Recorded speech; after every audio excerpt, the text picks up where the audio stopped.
আমাৰ এতিয়া মূল বিষয়বস্তুটোলৈ আহিব খুজিছোঁ। মূল বিষয়বস্তু হৈছে আপোনালোকে সকলোৱে জানে যে যোৱাকালি ঝাৰখণ্ডৰ মুখ্যমন্ত্ৰী হেমন্ত সোৰেনক ৰাতি ইডিয়ে গ্ৰেপ্তাৰ কৰিছে আৰু বহুত এখন নাটকৰ পিছত তেখেতক গ্ৰেপ্তাৰ কৰিছে ইডিয়ে। আমি দুৰ্নীতিক আমি কেতিয়াও প্ৰশ্ৰয় নিদিওঁ। যদি কিবা দুৰ্নীতি হৈছে, কোনোবাই কৰিছে, তেওঁ যি পাৰ্টিৰে নহওক, যিয়েই নহওক, তেওঁৰ ওপৰত শাস্তি হ'ব লাগে। আইনমতে তেওঁৰ ওপৰত শাস্তি হ'ব লাগে। তাত আমাৰ কোনো দ্বিমত নাই। কিন্তু আমি প্ৰতিবাদ কৰিছোঁ এইটো কথা যে মডাছ অপাৰেণ্ডি যিটো ধৰণে চৰকাৰে কৰিছে, চৰকাৰে ক'ত কৰিছে? এই বিজেপি চৰকাৰটো যদি চোৱা যায়, আপোনালোকে দেখিব যে যিমান কেইখন ষ্টেটত ভাৰতবৰ্ষত নন বিজেপি চৰকাৰ আছে আৰু ইণ্ডিয়া এলায়েন্সৰ চৰকাৰ আছে, তাতেই তেওঁলোকে হামলা কৰিছে। বাকীবিলাকততো কৰা নাইকিয়া। আৰু টাইমিংটো আপোনালোকে চাওক যে লোকসভা ইলেকশ্যনলৈ মাত্ৰ আৰু 1.5 মাহ সময় আছে। 1.5 মাহ, হয়তো ফেব্ৰুৱাৰীত যদি ডিক্লেয়াৰ কৰে, ডিক্লেয়াৰ কৰা দিন যদি চাইতো এমাহেই আছে বুলি ক'ব পাৰে আপোনালোকে। যে এনেকুৱা নিক অফ টাইমত গ্ৰেপ্তাৰ কৰিছে তেওঁলোকক, যে এইটো হৈছে অন্য একো নহয়, যে বিজেপি হৈছে টোটেলি, বিজেপি হৈছে সম্পূৰ্ণৰূপে বিজেপি ভীতিগ্ৰস্ত হৈছে গোটেই দেশত। যি ধৰণে বিৰোধী ঐক্য ইণ্ডিয়া এলায়েন্স শক্তিশালী হৈ আহিছে বিভিন্ন ৰাজ্যত, গতিকে 24ৰ লোকসভা নিৰ্বাচনত বিজেপিয়ে দেখিছে যে এইসকল লিডাৰ যদি আমি বাহিৰত ৰাখোঁ, নিৰ্বাচনী ফিল্ডত এওঁলোক ঘূৰে, তেতিয়াহ'লে বিজেপিৰ চূড়ান্তভাৱে বিজেপিৰ পৰাজয় হ'ব। আৰু সেইকাৰণে বিজেপিয়ে এই গোটেই ঐক্যটো, যিটো বিৰোধী ঐক্যত মুখ্যম আঘাত হানিবৰ বাবে আৰু ইণ্ডিয়া এলায়েন্সক সম্পূৰ্ণৰূপে দুৰ্বল কৰিবৰ বাবে, যাতে এই দুৰ্বলতাৰ সুযোগ লৈ তেওঁলোকে একপক্ষীয়ভাৱে নিৰ্বাচন জিকিব পাৰে, অৰ্থাৎ চমুকে আগন্তুক নিৰ্বাচনত বিৰোধী ঐক্যই যাতে বিজেপিৰ বিৰুদ্ধে শক্তিশালীভাৱে যুঁজ দিব নোৱাৰে, চেদেলি ভেদেলি হৈ যায়, আৰু সেইটো উদ্দেশ্য আগত ৰাখিয়েই বিজেপি চৰকাৰে ইডি আৰু CBI, এই কনষ্টিটিউশ্যনেল সাংবিধানিক অট'নমাছ সংস্থাবিলাকক অপব্যৱহাৰ কৰি আজি তেওঁলোকে এই পন্থা লৈছে। যদি তোমালোকে সঁচাকেই দুৰ্নীতিক তোমালোকে যদি প্ৰশ্ৰয় নিদিয়া, যদি সঁচাকৈ তোমালোকে দুৰ্নীতিৰ বিৰুদ্ধে এইটো কৰিছা, তেতিয়াহ'লে হোৱাই নট অজিত পাৱাৰ? অজিত পাৱাৰ মহাৰাষ্ট্ৰৰ ডেপুটি চিফ মিনিষ্টাৰ আজি কেইদিনমানৰ আগত হৈছে। যিদিনাখনলৈকে তেওঁ NCPত আছিলে, মহাৰাষ্ট্ৰৰ তেওঁ শক্তিশালী বিধায়ক আছিলে, আগদিনাখন অমিত শ্বাহ ডাঙৰীয়া গৈছে মহাৰাষ্ট্ৰ, গৈ তেওঁ ৰাজহুৱা মিটিঙত কৈ আহিছে, সাংবাদিক মেলত কৈ আহিছে যে অজিত পাৱাৰৰ বিৰুদ্ধে 70,000 কোটি টকাৰ স্কেম, ইৰিগেশ্যন স্কেম, তেওঁ জেলত যাব। আৰু সেইটো ইডি চলি আছিল, অজিত পাৱাৰৰ বিৰুদ্ধে ইডি চলি আছিলে। কিন্তু তেওঁ যেতিয়াই NCP এৰি তেওঁ যেতিয়াই বিজেপি মৰ্চাত যোগদান কৰিলে, আজি তেওঁৰ বিৰুদ্ধে নাই, তেওঁ চাফা হৈ গ'ল। তেওঁ চাফা হৈ গ'ল, তেওঁৰ বিৰুদ্ধে কোনো ইডি নাই, একো নাই। তেতিয়াহ'লে এইটো কি কথা? যদি তোমালোকৰ ইডি নিৰপেক্ষ, যদি তোমালোকে দিছা সকলোকে কৰা, হোৱাই নট অজিত পাৱাৰ?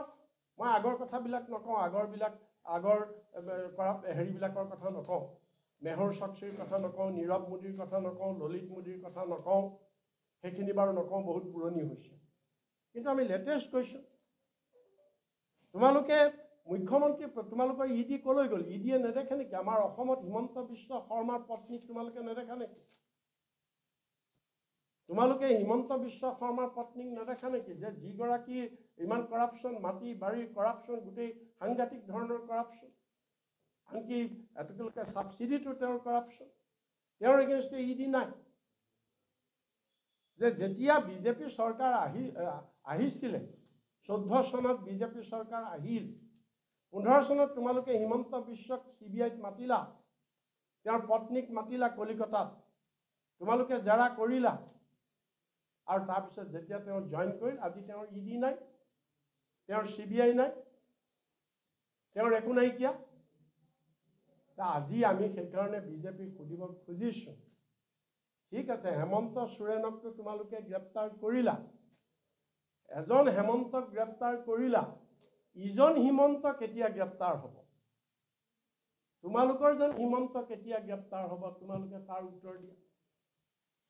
এইকাৰণে আমি আপোনালোকৰ যোগেদি আমি আজি এই কথাটোৱে আনিব খুজিছোঁ যে এই নিৰ্বাচনলৈ ইয়াৰ পৰা এইটো স্পষ্ট হৈছে যে বিজেপি যে সম্পূৰ্ণৰূপে ভীতিগ্ৰস্ত হৈছে, তেওঁলোকৰ হাতৰ পৰা যে ক্ষমতা যাব আৰু সেইকাৰণে তেওঁলোকে ক্ষমতাত বৰ্তি থাকিবৰ কাৰণেই বিৰোধীৰ ৰথী মহাৰথীসকলক, বিৰোধীৰ এই প্ৰভাৱশালী নেতা মুখ্যমন্ত্ৰীসকলক তেওঁলোকে যেন তেন প্ৰকাৰেণে তেওঁলোকে পুৰণি গোচৰত ধৰি তেওঁলোকে কাৰাৰুদ্ধ কৰিবৰ কাৰণে, ভয় ভাবুকিত ৰাখিবৰ কাৰণে, বিৰোধী দলটোক খণ্ড বিখণ্ডিত কৰিবৰ কাৰণে তেওঁলোকে এই ব্যৱস্থা কৰিছে, যাতে সবকে এটাই মেছেজ দিছে যে নীতিশ কুমাৰে যেনেকৈ চাৰেণ্ডাৰ কৰিছে তোমালোকে সবেই চাৰেণ্ডাৰ পৰা আহোঁ।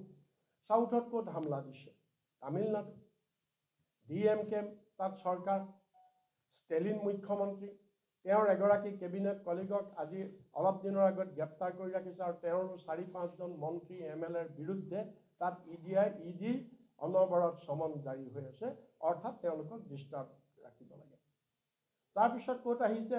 নন BJP গভৰ্ণমেণ্ট, আম আদমি পাৰ্টি, কেজৰিৱাল আপোনালোকে জানে আম আদমি পাৰ্টিৰ এতিয়া 3জন মন্ত্ৰী জেলত আছে, 3জন লিডাৰ জেলত আছে, সত্যেন্দ্ৰ জৈন, মনীষ সিসোদিয়া এই দুগৰাকী মন্ত্ৰী আৰু সঞ্জয় সিং এগৰাকী সাংসদ। আৰু অৰবিন্দ কেজৰিৱালক উপৰ্যুপৰি চামন জাৰি কৰি আছে, আকৌ তেওঁক এতিয়া 5th চামন জাৰি কৰিছে, তেওঁক আকৌ চামন জাৰি কৰিছে। উদ্দেশ্য কি? যে এটা প্ৰেছাৰত ৰাখোঁ, ভয়ত ৰাখোঁ, প্ৰেছাৰত ৰাখোঁ, যাতে এওঁলোকে হয় চাৰেণ্ডাৰ কৰক নীতিশ কুমাৰৰ দৰে, নহয় চাৰেণ্ডাৰ যদি নকৰে এওঁলোকে যাতে কোনো ধৰণৰ কাৰ্যকলাপ বিজেপিৰ বিৰুদ্ধে যাতে কোনো ধৰণৰ কেম্পেইন, কোনো ধৰণৰ কাৰ্যকলাপ কৰিব নোৱাৰে, তাৰ কাৰণে এইটো হৈছে। আমি এইটোতে আপত্তি কৰিছোঁ, এই মডাছ অপাৰেণ্ডিটোতে আমি অবজেকশ্যন দিছোঁ যে ইমান দিন ইডি ক'ত শুই আছিলে? যদি সঁচাকৈ তেওঁৰ বিৰুদ্ধে যদি সঁচাকৈ দুৰ্নীতি আছে, এৰেষ্ট কৰিব লাগে, তোমালোকে তেতিয়া কিয় কৰা নাছিল? আজি ইলেকশ্যনলৈ এজন মুখ্যমন্ত্ৰী, আজি ইণ্ডিয়া এলায়েন্সৰ পাৰ্টনাৰৰ এটা যথেষ্ট শক্তিশালী অংশীদাৰ ঝাৰখণ্ড মুক্তি মৰ্চা, তাৰ এগৰাকী মুখ্যমন্ত্ৰীক তোমালোকে যে ইলেকশ্যনলৈ এমাহ বাকী থকা সময়ত তোমালোকে গ্ৰেপ্তাৰ কৰিছা, ইমান বছৰ ক'ত শুই আছিলা? যদি তেওঁৰ সঁচাকৈ দুৰ্নীতি আছে তেওঁক এৰেষ্ট কৰিব লাগে।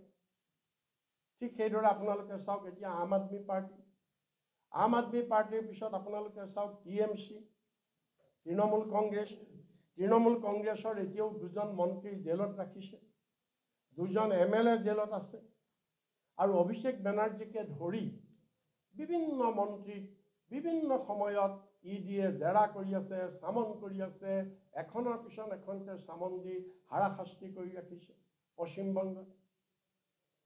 তাৰপিছত আপোনালোকে শেহতীয়া পৰিস্থিতি বিহাৰত আপোনালোকে দেখিলে RJDটো যথেষ্ট পপুলাৰ হৈ আহিছিলে, আৰু হয় যোৱা ইলেকশ্যনত নীতিশ কুমাৰে JDUৱে পাইছে 45খন এছেম্বলি চিট আৰু RJDয়ে পাইছে 79খন এছেম্বলি চিট। গতিকে সেইকাৰণে RJD দেখিছে যে RJD যদি ভঙা নাযায় তেতিয়াহ'লে বিহাৰত বিজেপি এবাৰ চুপ্ৰা চাফ, একেবাৰে শূন্য। গতিকে এই গোটেই কথাবিলাকৰ কাৰণে বিহাৰতো তেওঁলোকে হামলা কৰিছে, আপোনালোকে দেখিছে, আৰু হয়তো কোনো ঠিক নাইকিয়া এতিয়া তেওঁলোকে সংবাদ মাধ্যমতো ওলাই আছে যে তেজস্বী যাদৱকো আকৌ গ্ৰেপ্তাৰ কৰিব পাৰে, লালু যাদৱকো আকৌ গ্ৰেপ্তাৰ কৰিব পাৰে, অৰবিন্দ কেজৰিৱালকো আকৌ গ্ৰেপ্তাৰ কৰিব পাৰে, নটিচটো ইছ্যু কৰি আছে এখনৰ পিছত এখনকৈ। গতিকে আমাৰ কথাটো হ'ল, আমাৰ স্পষ্ট কথা, চৰকাৰে আমি কোনো দুৰ্নীতিক আমি প্ৰশ্ৰয় দিয়া নাই, দুৰ্নীতিক আমি সমৰ্থন নকৰোঁ। যদি তেওঁলোকে দুৰ্নীতি কৰিছে তোমালোকে তেওঁলোকৰ ওপৰত আইনগত ব্যৱস্থা লোৱা কিন্তু তোমালোকে আইনগত ব্যৱস্থা ল'বৰ কাৰণে তোমালোকে কিয় ইমান দিন বহি আছিলা তোমালোকে কিয় এই সময়লৈ অপেক্ষা কৰি আছিলা কিয় এই সময়লৈ অপেক্ষা কৰি আছিলা তোমালোকে ইলেকশ্যনলৈ এমাহ টকালৈ কিয় অপেক্ষা কৰি আছা এই মডাছ অপাৰেণ্ডিটোক আমি কণ্ডেম কৰিছোঁ এইটো হৈছে সম্পূৰ্ণৰূপে পলিটিকেলি মটিভেটেড আৰু বিৰোধীক শেষ কৰাৰ কাৰণে এইটো একনায়কত্ববাদী স্বৈৰাচাৰী আৰু ইডি CBI তেওঁলোকে যে সম্পূৰ্ণৰূপে ৰাজনৈতিক স্বাৰ্থত তেওঁলোকে ব্যৱহাৰ কৰিছে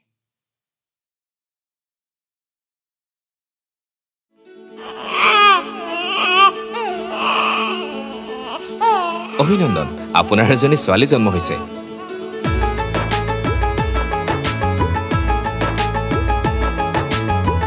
লাহি পাহি এজনী পৰি আহিলে ঘৰখন উজলি